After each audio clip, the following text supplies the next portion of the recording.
Creature Feature, John Campbell says, hey, Sean, would it be possible to get that franchise Shane Douglas workout you were talking about on the Kliq This podcast?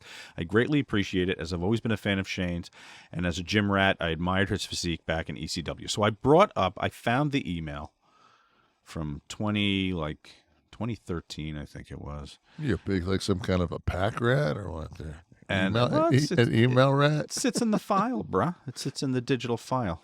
You'll get there. You'll learn email eventually. Now, this worked, I have to say, for me. And I'm not a personal trainer. I mean, Shane's a professional wrestler, so I went to somebody whose physique I admired and thought it was probably somewhat natural. How much did you admire it? Okay.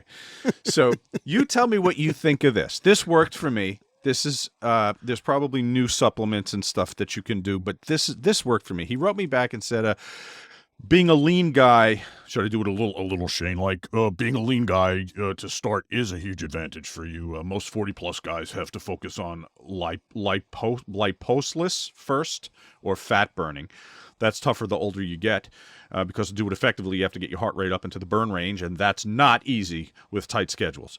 So thank your stars that you have that to begin. I would suggest you go to a high-rep, lower-weight regimen. This means use a moderately heavy weight, but not killing yourself. We aren't pursuing records anymore, just pursuing good health. So I'd stick with a weight that is 50 to 60% range of your max. Do that for 12 to 15 reps per set with very minimal time between sets. Let's say 90 to 120 seconds.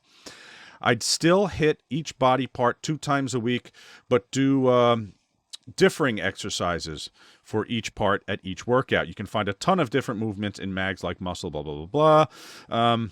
Vary your workouts to shock the muscle and deny any familiarity to your movements by alternating your movements. Say an A and B regimen each week, your muscles would get used to the movements. This simulates muscle growth. Also, I'd still hit at least 3 days of cardio each week. This will ensure you keep your metabolism up as you begin to gain weight. This should ensure maximum muscle gain and not fat. As for sups, I'm a firm believer in creatine. Do not do the load phase they advise on the bottle. That merely ensures you'll have expensively yellow piss.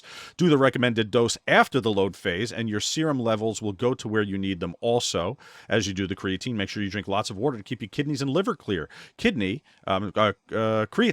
is crystalline in structure and as such can make microscopic cuts or tears in your filtering organs like the liver and kidneys. Drinking lots of H2O will safeguard against this. It also helps to take it with a high sugar juice, as the sugar helps shuttle it to your cells for metabolization. The other supplement I like is the NO2 formula. There are a lot of brands on the market. Twin Labs makes a line. So how are we so far? Is he hitting the nail on the head? This worked for me. I mean, yeah.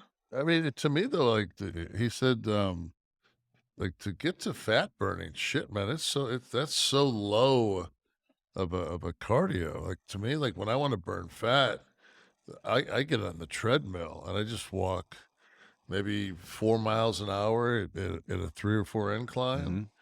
Mm-hmm. And I mean, just I don't want to me, like the one thing you don't want to do is any high intensity cardio. If you want to burn fat, you've got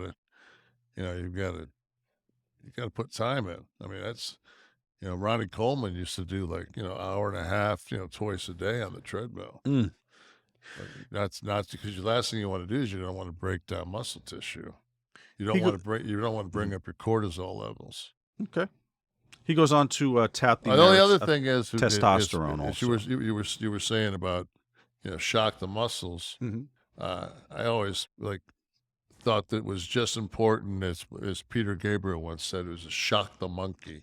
Right. You could sing "Shock the Muscles" for us right now for your weekly song, if you want to jump in with that. Shock the monkey. How about testosterone? Do you take test? Do I? Yeah. Yes. I take testosterone replacement therapy. I take 220 milligrams. I'm supposed to every 7 days, but man, I got to give myself my own shot. So it's probably close to every 10. It's like drilling a fucking 23.5 gauge needle in your ass is just not a good thing. Yeah. These are over-the-counter supplements now? No, God, no. This is longevity. This is none of that fucking. That over-the-counter testosterone is not legit? Uh, no. Right. If you can buy, it's like fucking, it's like going to some,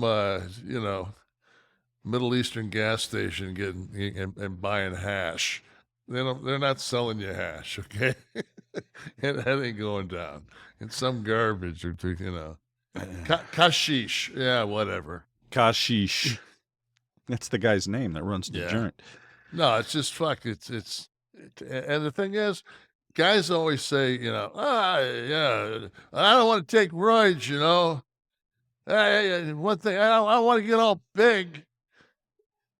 I've been lifting weights for 51 years. I don't look like Arnold Schwarzenegger. I never was gigantic. I didn't get too big. And I busted my ass. Don't worry. Your body doesn't want you to get big. Your body will. Most people, if you're 40 years old and you're just now jumping on the gravy train, that means you're a lazy fuck anyway. That's okay? me. Yeah, you're lazy. That was So me. I it's think just I turned 40 and I sent him that email. Said it's Yeah. time to work out. Haven't worked Yeah. out since high school. Now, I can tell you about square pizza though, like a motherfucker. I could. Yeah, but it's at the same time, it's just how do you treat your body